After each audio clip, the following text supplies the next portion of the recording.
I'm Mrs. Gifford, and I'm going to teach you about blood pressures. The reason why we're doing this is to help reinforce what you learn in class.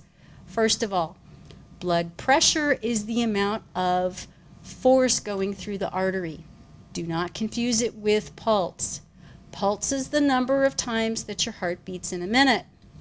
Your heart should beat between 60 and 100 beats a minute. Above that is too fast. That's a tachycardia. Below that's too slow. That's a bradycardia.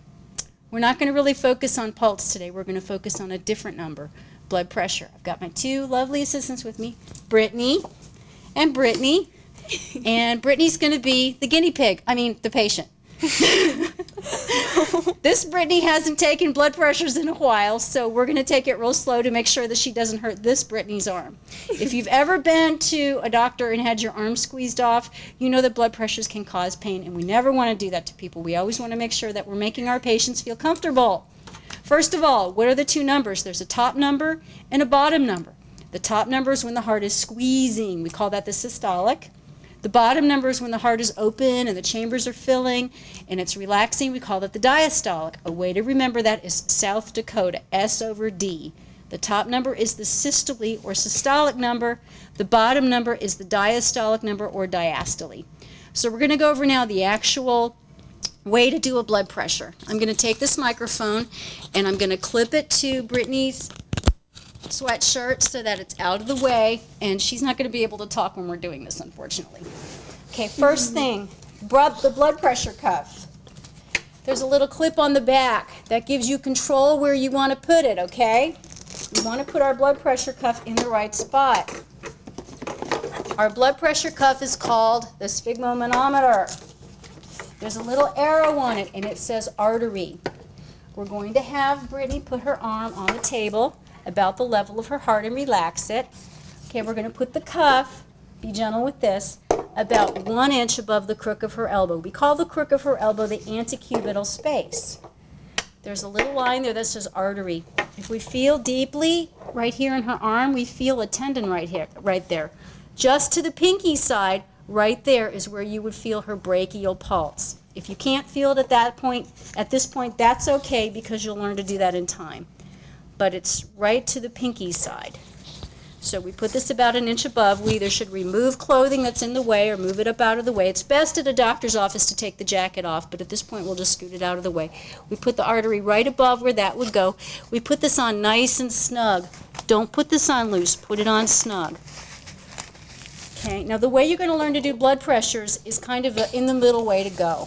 You're going to learn a more advanced technique eventually that's going to keep you from squeezing the patient's arm off and make this quick and accurate for you. At this point, I'm going to tell you to pump this dial up to 140. Now see, there's a number here, that's 120, and there's a number here, 140. Right in the middle is 130. You're going to go up to 140 at this point. Later you'll change it, but that's where you go now. Okay, now your stethoscope. This is the stethoscope you're going to use. It has two sides to it, the diaphragm and the bell. When you're using it, if you go like this, you can hear better. Also check to make sure you've got it clicked on the proper side. Boom, boom, boom. Don't do it real loud because you'll hurt yourself. Okay, Brittany hasn't done this in a while, so I'm going to use this stethoscope with her. It's one you can use in class. It's a teaching stethoscope. It has 2 ways for 2 people to hear. So Brittany's going to put these in her ears. And I'm going to put these in my ears, and I'm going to rock it back and forth. And actually, it's kind of bent back this way, so if I just put it in the way that it feels naturally, I'll hear better. I'm going to go like this so I can hear. I'm going to check to be sure it's on the right spot. I'm going to feel for her pulse just to the middle of the tendon. I'm going to put that down. I'm going to pick this up in my right hand, the bulb. I'm going to turn the silver dial and have it facing my body. I'm going to turn this all the way back till it's just snug. It's already there, so I'm not going to force it. I'm going to pump this up to 140. And I'm going to let it out nice and slow.